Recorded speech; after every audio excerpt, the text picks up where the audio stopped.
Hi friends, മൗനരാഗത്തിന്റെ ഇന്നത്തെ എപ്പിസോഡിലേക്ക് എല്ലാവർക്കും സ്വാഗതം. അങ്ങനെ രാഹുലും രൂപയും ആൽബിയും സോണിയും കൂടി അകത്തേക്ക് കയറി ചെല്ലുകയാണ് രജിസ്റ്റർ ഓഫീസിന്റെ. അപ്പൊ ആ സമയത്ത് രൂപയാണെങ്കിൽ ആധാരമൊക്കെ ഒന്നും കൂടി വായിച്ചു നോക്കിയതിന് ശേഷം രൂപ അത് ഒപ്പിട്ട് നൽകുകയാണ്. രാഹുലിനോട് അനുവാദം ചോദിച്ചിട്ടാണ് ഒപ്പിടുന്നത്. ഏട്ടാ ഒപ്പിടട്ടെ എന്ന് ചോദിക്കുന്നുണ്ട്. അതിനുശേഷമാണെങ്കിൽ ഇനി ഏട്ടനാണ് ഒപ്പിടേണ്ടത്, സാക്ഷിയായിട്ട് ഏട്ടനാണ് എന്ന് പറയുമ്പോൾ രാഹുലാണെങ്കിൽ നേരെ ഒപ്പൊക്കെ അങ്ങനെ കൈവിറക്കുന്ന രീതിയിലൊക്കെ തന്നെയാണ് ഒപ്പ് അങ്ങനെ ഇടുന്നത്. ആൽബിയൊക്കെ നോക്കിയിട്ടാണ് അങ്ങനെയൊക്കെ ചെയ്യുന്നത്. അതിനുശേഷമാണെങ്കിൽ മോളെ രൂപയുടെ പകുതി സ്വത്തുക്കളും ഇനി മോളുടെ പേരിലായി എന്നൊക്കെ ഇങ്ങനെ രാഹുൽ വളരെ വിഷമത്തോടു കൂടിയൊക്കെയാണ് പറയുന്നത്. അതിനുശേഷം ഞങ്ങളുടെ മോളെ നോക്കിക്കൊള്ളണം എന്ന് ആൽബിയോടായിട്ട് പറയുമ്പോൾ ആൽബി പറയുന്നുണ്ട്, എന്നെ ഏൽപ്പിച്ചത് എന്തായാലും ഞാനത് നല്ല രീതിയിൽ തന്നെ നോക്കാം, അവളെ ഞാൻ നല്ല രീതിയിൽ സംരക്ഷിക്കുമെന്ന് മറുപടി കൊടുക്കുകയും ചെയ്യുകയാണ്. അതിനുശേഷമാണെങ്കിൽ ഹോസ്പിറ്റലിലാണ് കാണിക്കുന്നത്. അങ്ങനെ നമ്മുടെ കല്യാണിയാണെങ്കിൽ ആ പെൺകുട്ടിയെ കെട്ടിപ്പിടിച്ച് അങ്ങനെ ഇരിക്കുന്നുണ്ട്. ആ പെൺകുട്ടി പൊട്ടിക്കരയുകയാണ്. അതേ സമയത്ത് ICUവിൽ നിന്നും ഡോക്ടർ വരുന്നുണ്ട്. അതുപോലെ തന്നെ പോലീസ് ഇപ്പുറത്തെ സൈഡിൽ നിന്നും വരികയാണ്. അപ്പോൾ എന്തായി എന്ന് ചോദിക്കുന്നുണ്ട്. അപ്പോൾ പറയുന്നുണ്ട്, O- ബ്ലഡ് എത്രയും പെട്ടെന്ന് വേണം, 4 ആളെ എത്രയും വേഗം റെഡിയാക്കി നിർത്തിക്കോളൂ എന്ന് പറയുന്നുണ്ട് ഡോക്ടർ. ഇത്തിരി സീരിയസ് ആണ്, എന്നാലും പരമാവധി ശ്രമിക്കാം എന്നൊക്കെ ഡോക്ടർ പറയുന്നുണ്ട്. അപ്പോൾ കല്യാണി പറയാണ്, എന്ത് വേണമെങ്കിലും കുഴപ്പമില്ല, എന്ത് വേണമെങ്കിലും ചെയ്യാൻ തയ്യാറാണ് എന്നൊക്കെ കല്യാണി പറയുന്നുണ്ട്. അങ്ങനെ പോലീസ് പറയാണ്, ഞങ്ങൾ എന്തായാലും ഇതിന് മുന്നോട്ട് കൊണ്ടുപോകുന്നുണ്ട്, എന്തായാലും മേഡം ഇതിൽ അധികം അങ്ങോട്ട് ഇൻവോൾവ് ചെയ്യാതിരിക്കുകയാണ് നല്ലത്. കാരണം അന്വേഷിച്ചിടത്തോളം ആ ഗുണ്ടകൾ പിടിപാടുള്ള വലിയ ഗുണ്ടകളാണെന്നാണ് അറിയാൻ പറ്റിയതെന്ന് പറയുമ്പോൾ, അതെന്താ സാർ അങ്ങനെ ഒരു വർത്താനം പറയുന്നത്? എൻ്റെ ശബ്ദം ഇത്രയും നാൾ എനിക്ക് ഉണ്ടായിരുന്നില്ല എന്ന് സാറിന് അറിയാവുന്ന കാര്യമില്ല. ഞാൻ ഇല്ലായ്മയിൽ നിന്നും വളർന്നു വന്നതാണ്. അതുകൊണ്ട് ഇങ്ങനെ ഒരു കാര്യം നേരിട്ട് കണ്ടതുകൊണ്ട് ഞാൻ ഒരിക്കലും അതിന് എതിരായി പറയില്ല. ഞാൻ കണ്ടത് തന്നെ പറയും, എൻ്റെ തല പോയാലും ഞാൻ അങ്ങനെ ചെയ്യുള്ളൂ എന്ന് പറയുന്നുണ്ട്. അപ്പോൾ നമ്മുടെ പോലീസ് പറയാണ്, ഇല്ല മേഡം, ഞാൻ പറഞ്ഞേ ഉള്ളൂ, മേഡത്തിൻ്റെ ആ ഒരു സംരക്ഷണം മേഡത്തിന് എനിക്ക് അറിയാവുന്നത് കൊണ്ട് ഞാൻ പറഞ്ഞേ ഉള്ളൂ എന്ന് പറയുന്നുണ്ട്. അതിനുശേഷമാണെങ്കിൽ നമ്മുടെ ആ പെൺകുട്ടിയോടായിട്ട് പറയുന്നുണ്ട്, എന്തായാലും ഞാൻ പറയുന്നത് പോലെ മുന്നോട്ട് കൊണ്ടുപോകണം, കേസ് നമുക്ക് മുന്നോട്ട് കൊണ്ടുപോകണം എന്ന് പറയുമ്പോൾ, എന്തുട്ടായാലും കുഴപ്പമില്ല, പക്ഷേ എനിക്ക് അദ്ദേഹത്തെ അർജുനേട്ടനെ എനിക്ക് ജീവനോടെ കിട്ടണം എന്നിങ്ങനെ പറയുന്നുണ്ട്. അതിനുശേഷം ആ മേഘനയെ സമാധാനിപ്പിച്ചിരിക്കുന്നുണ്ട് കല്യാണി. പിന്നീട് ഹോസ്പിറ്റലിൽ നിന്നും ഇറങ്ങി വരുന്നത് കാണിക്കുന്നുണ്ട് കല്യാണി. അതേ സമയത്ത് കുറെ പത്രപ്രവർത്തകരും ഇത് മൈക്കൊക്കെ കൊണ്ടുവന്ന് നിൽക്കുകയാണ്. ഞങ്ങൾ അറിഞ്ഞായിരുന്നു സംഭവങ്ങളൊക്കെ, ആദർശേട്ടൻ ഞങ്ങൾ വിവരങ്ങളൊക്കെ അറിയിച്ചു, മൂർത്തിസ് ജ്വല്ലറിയിലെ ആദർശ സാർ എന്നൊക്കെ പറയുന്നുണ്ട്. ഞങ്ങൾ സംഭവ സ്ഥലത്ത് പോയിരുന്നു, എന്താണ് മേഡം ശരിക്കും അവിടെ സംഭവിച്ചത് എന്നൊക്കെ ആ പെൺകുട്ടി ചോദിക്കുന്ന സമയത്ത് കുറെ ആൾക്കാരുണ്ട് ചുറ്റിനും. അപ്പൊ പറയാണ്, നിങ്ങളെ കാത്തിരിക്കായിരുന്നു, നിങ്ങൾ വന്നില്ല എന്നുണ്ടെങ്കിൽ ഞാൻ നേരിട്ട് അറിയിക്കണമെന്ന് വിചാരിച്ചിരിക്കായിരുന്നു എന്ന് പറയുന്നുണ്ട്. അങ്ങനെ അവിടെ നടന്ന സംഭവങ്ങളെല്ലാം തന്നെ കല്യാണി വെളിപ്പെടുത്തുന്നുണ്ട്. ആ സമയത്ത് അത് അപ്പോൾ തന്നെ TV-യിൽ ഇങ്ങനെ പോയിക്കൊണ്ടിരിക്കുകയാണ്, ന്യൂസ് എല്ലാവരും കണ്ടുകൊണ്ടിരിക്കുകയാണ്. അപ്പോൾ ആദ്യം തന്നെ സേനൻ കാണുന്നുണ്ട്. സേനൻ കല്യാണി പറയുന്ന കാര്യങ്ങളൊക്കെ TV-യിൽ കണ്ടുകൊണ്ടിരിക്കുകയാണ്. അതുപോലെ തന്നെ ശാരിയും സരയുവും ഈ ഒരു കാര്യം കണ്ടുകൊണ്ടിരിക്കുന്നുണ്ട്. അപ്പോൾ ശാരിയും സരയും ആണെങ്കിൽ വളരെ ദേഷ്യത്തോടു കൂടി ആ TV ഓഫ് ചെയ്യുന്നുണ്ട്. എന്നിട്ട് പറയാണോ, അവൾ എല്ലായിടത്തും തിളങ്ങി നിൽക്കാണല്ലോ അമ്മയെന്ന് പറയുന്നുണ്ട്. അപ്പൊ പറയാണ്, ഇപ്പൊ TV-യിലും തുറക്കാൻ പറ്റാതെ ഇപ്പൊ TV-യിലും അവളായി എന്ന് പറയുന്നു. എന്തായാലും അവളുടെ യുദ്ധം വലിയൊരു ഗുണ്ടകൾക്കെതിരെയാണ്, അതിനുള്ളത് അവൾ അനുഭവിക്കുമെന്ന് പറയുന്നുണ്ട്. നമുക്ക് ആ ഗുണ്ടകളെ പറ്റി അറിയായിരുന്നെങ്കിൽ ഒന്നും കൂടി ഊതിപ്പെരിപ്പിക്കായിരുന്നു എന്നുള്ള രീതിയിൽ പറയുമ്പോൾ, അതൊന്നും വേണ്ട മോള്, എന്തായാലും അച്ഛനെ കൊണ്ട് ഒരു കാര്യമില്ല എന്നൊക്കെ ഇങ്ങനെ അവർ പറയുന്നുണ്ട്.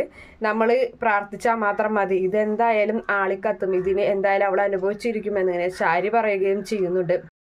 സേനനും പോലീസും കൂടി വഴിയോരത്ത് നിന്ന് സംസാരിക്കുന്നുണ്ട്. അങ്ങനെ പോലീസ് സംശയം പറയുന്നുണ്ട്, ഇത് ആൾമാറി വെട്ടിയതാണെന്ന് തോന്നുന്നുണ്ട്, അയാളെ എല്ലാം ഉദ്ദേശിച്ചതെന്ന് തോന്നുന്നുണ്ട് എന്ന് പറയുമ്പോൾ, അങ്ങനെയാണെങ്കിൽ എന്തായാലും അതിൻ്റെ പിന്നിലുള്ളത് ആരാണെന്ന് കണ്ടുപിടിക്കണം, പിന്നെ രാഹുലിൻ്റെ കാര്യം അറിയാലോ എന്നൊക്കെ സേനൻ ഇങ്ങനെ പറയുന്നുണ്ട്. എല്ലാ രീതിയിലും ഞാൻ അന്വേഷണം മുന്നോട്ട് കൊണ്ടുപോകുന്നുണ്ട്. അപ്പോൾ സേനൻ പറയാണ്, എൻ്റെ മക്കളുടെ വീടിൻ്റെ ഫ്രണ്ടിലും അതുപോലെ തന്നെ എൻ്റെ മരുമകനാകാൻ പോകുന്നവനെ അവരെയും അവരുടെ കുടുംബത്തിനെയും ഒന്ന് നിരീക്ഷിക്കണം എന്ന് പറയുന്നുണ്ട്. എൻ്റെ ആൾക്കാരെന്തായാലും അവരുടെ വീടിൻ്റെയൊക്കെ ചുറ്റുവട്ടത്തുണ്ട് എന്നിങ്ങനെ സേനൻ പറയുകയും ചെയ്യുന്നുണ്ട്. പിന്നീട് കാണിക്കുന്നത് നമ്മുടെ കല്യാണിയാണെങ്കിൽ കാറിൽ അങ്ങനെ വീട്ടിലേക്ക് പോയിക്കൊണ്ടിരിക്കുകയാണ്. അതേ സമയത്ത് ആ വെട്ടിയ 2 ഗുണ്ടകൾ നേരെ കാറിന്റെ മുന്നിൽ വന്ന് നിൽക്കാണ്. അപ്പൊ കല്യാണി ഗ്ലാസ് താഴ്ത്തിയിട്ട് ഒന്ന് നോക്കുന്നുണ്ട്. അപ്പോൾ അതിനുശേഷം കാറിൽ നിന്നും ഇറങ്ങുമ്പോൾ ഗുണ്ടകൾ വന്നിട്ട് പറയാണ്, എന്താ മേഡം അറിയോ എന്നുള്ള രീതിയിലൊക്കെ ചോദിക്കുകയാണ്. എന്തായാലും നിങ്ങളെ ഞാൻ കൊടുക്കും എന്നുള്ള രീതിയിൽ പറയുമ്പോൾ അതിനുള്ള മേഡത്തിന് അതിന് പറ്റുമോ എന്നൊക്കെ ചോദിക്കുകയാണ്. എന്നിട്ട് പറയുന്നുണ്ട്, ഇതിൻ്റെ പിന്നിൽ ആരായാലും ഞാൻ കണ്ടുപിടിക്കും. അപ്പം മേഡത്തിൻ്റെ വീട്ടുകാരെയൊക്കെ കുടുംബക്കാരെയൊക്കെ ചങ്ക് ഞങ്ങൾ തകർക്കും, കൊല്ലും എന്നുള്ള രീതിയിൽ അവർ സംസാരിക്കുമ്പോൾ, അങ്ങനെ കൊല്ലാൻ പറ്റുമെങ്കിൽ നീ കൊന്നോടാ, എനിക്ക് കുഴപ്പമില്ല, എനിക്കൊന്നും പ്രത്യേകിച്ച് നഷ്ടപ്പെടാനൊന്നുമില്ല. അപ്പോൾ മേഡത്തിന് സ്കെച്ച് ചെയ്യാൻ വേണ്ടിയാണ് നടക്കുന്നതെന്ന് പറയുമ്പോൾ, നീ സ്കെച്ച് ഒന്നും ചെയ്യേണ്ട, ഞാൻ തന്നെ പറഞ്ഞു തരാം. എൻ്റെ വീടിൻ്റെ സ്ഥലത്താണ്, എൻ്റെ ഭർത്താവിൻ്റെ പേര് കിരൺ എന്നാണ്, എനിക്കൊരു കുഞ്ഞുണ്ട്, ഞാനൊരു കമ്പനിയിലെ MD ആണ് എന്നുള്ള രീതിയിലൊക്കെ കല്യാണി എല്ലാ ഡീറ്റെയിൽസും അവർക്ക് പറഞ്ഞു കൊടുക്കുന്നുണ്ട്. അതിനുശേഷം പറയാണ്, നിങ്ങൾ ഒരു കാര്യം ചെയ്യേ, എന്ത് വേണമെങ്കിലും നിങ്ങൾക്ക് പറ്റാവുന്നിടത്തോളമൊക്കെ ചെയ്തോ, പക്ഷേ ഞാൻ ഇതിൽ നിന്നും പിന്മാറുകയില്ല എന്ന് പറയുന്നു. അവ പറയാണ്, ഞാൻ ഇത്രയും നാൾ എനിക്ക് ശബ്ദമുണ്ടായില്ല, അപ്പോൾ എനിക്ക് ശബ്ദം കിട്ടിയപ്പോൾ ഞാൻ ഈ കാര്യങ്ങളൊന്നും ഞാൻ എവിടെ വേണമെങ്കിലും വിളിച്ചു പറയാൻ തയ്യാറാണ് എന്ന് പറയുന്നുണ്ട്. നിങ്ങളെക്കാളും ഇല്ലായ്മയിൽ നിന്ന് ജീവിച്ചവളാണ് ഞാൻ, അതുകൊണ്ട് തന്നെ ഇതിന് ഞാൻ എന്തായാലും എതിർത്ത് നിന്നിരിക്കുമെന്ന് പറയുന്നു. അപ്പോൾ എന്തായാലും ഞങ്ങൾ ഒന്നിങ്ങനെ കൈയോങ്ങുകയാണ് ആ ഗുണ്ട തല്ലാൻ വേണ്ടിയിട്ട് കല്യാണി. അപ്പം മറ്റൊരു ഗുണ്ട പറയുന്നുണ്ട് വേണ്ട എന്ന് പറയുന്നു. അപ്പോൾ അതിനിങ്ങനെ കൈ ഇങ്ങനെ താത്തിയിട്ട് പറയുന്നുണ്ട്, എന്തായാലും പെണ്ണുങ്ങളെ തല്ലിയുള്ള ശീലം ഞങ്ങൾക്കില്ല എന്ന് പറയുന്നുണ്ട്. വീട്ടിലെ ആണുങ്ങളോട് ഞങ്ങൾ ഇതിന് പകരം തീർത്തോളാം എന്ന് പറയുമ്പോൾ, നീ വാടാ എൻ്റെ വീട്ടിലേക്ക്, ആണുങ്ങളെ ഞാൻ മുന്നിൽ തന്നെ നിർത്തി തരാം, നീ ആണാണെങ്കിലേ നിനക്ക് ചങ്കൂറ്റുണ്ടെങ്കിൽ അവരൊന്ന് തല്ലിയിട്ട് നീ പോടാ എന്ന് പറയുന്നുണ്ട് കല്യാണി. അതിനുശേഷം കാറിൽ കയറിയിട്ട് ഡ്രൈവറോടായിട്ട് പറയുന്നുണ്ട്, പോവാം ചേട്ടാ വീട്ടിലേക്ക്, അവർ മുന്നിൽ നിന്ന് മാറിയില്ലെങ്കിൽ അവരുടെ നെഞ്ചത്തൂടെ തന്നെ വണ്ടി എടുത്തോ എന്ന് പറയുന്നു. അങ്ങനെ കല്യാണി നേരെ വീട്ടിലേക്ക് ചെല്ലുകയാണ്. അതേ സമയത്താണെങ്കിൽ വീട്ടിൽ രൂപയും നമ്മുടെ സോണിയും കൂടി ഈ ഒരു കാര്യത്തെക്കുറിച്ച് സംസാരിക്കുകയാണ്. അപ്പോൾ കല്യാണി വരുന്ന കാണുമ്പോൾ പറഞ്ഞു നാവിട്ടില്ല, അപ്പോഴേക്ക് എത്തിയല്ലോ എന്നിങ്ങനെ പറയുന്നുണ്ട്. അപ്പോൾ രൂപ ഒരു സംശയം പ്രകടിപ്പിക്കുന്നുണ്ട്, എല്ലാ മോളി കേസുമായി മുന്നോട്ട് കൊണ്ടുപോയാലേ ഈ വെട്ടിയ പയ്യനും അതുപോലെ അതിൻ്റെ ഭാര്യയും കുടുംബക്കാരും മോൾക്കൊപ്പം നിൽക്കുമോ എന്ന് ചോദിക്കുമ്പോൾ, അതിൽ എനിക്ക് ചെറിയൊരു സംശയം ഉണ്ടമ്മേ, അവർ നിന്നില്ലെങ്കിലും കുഴപ്പമില്ല, പക്ഷേ ഞാൻ എന്തായാലും എൻ്റെ കണ്ണിൽ കണ്ട കാര്യം ഞാൻ എവിടെയും വിളിച്ചു പറയും. പിന്നെ ഞാൻ ഇങ്ങോട്ട് വരുന്ന വഴിക്ക് ആ ഗുണ്ടകളെ കണ്ടിരുന്ന അവരുടെ ഭീഷണി എനിക്കുണ്ട് എന്നൊക്കെ ഇങ്ങനെ പറയുന്നുണ്ട്.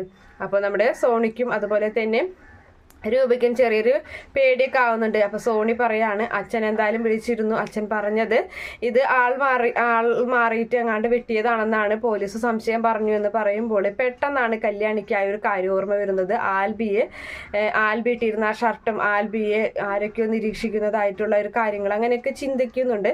അപ്പോൾ നമ്മുടെ കല്യാണി പറയാണ്, എനിക്കും ഇപ്പോൾ അങ്ങനെ ഒരു സംശയം തോന്നുന്നുണ്ട് അമ്മയെന്ന് പറയുമ്പോൾ, എന്താ മോളെ ഇപ്പം അങ്ങനെ തോന്നാൻ കാരണമെന്ന് രൂപ ചോദിക്കുമ്പോൾ, പെട്ടെന്ന് സോണിയുടെ മുഖത്തേക്കൊന്ന് നോക്കുന്നുണ്ട്. അപ്പോൾ ആൽബിയുടെ പേര് പറയുന്നില്ല, ഇല്ല എനിക്ക് അങ്ങനെ തോന്നിയെന്നേ ഉള്ളൂ എന്നിങ്ങനെ പറഞ്ഞ് ആ ഒരു രഹസ്യം മറച്ചു വെക്കുകയാണ്.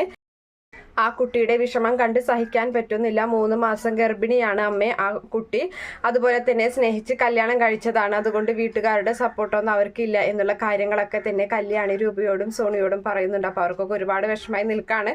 അങ്ങനെ ആ ഒരു കാര്യത്തിനെ കുറിച്ച് അവർ സംസാരിച്ച് നിൽക്കുന്ന ഭാഗം കാണിച്ചിട്ടാണ് ഇന്നത്തെ എപ്പിസോഡ് അവസാനിക്കുന്നത്. Okay friends, by, thank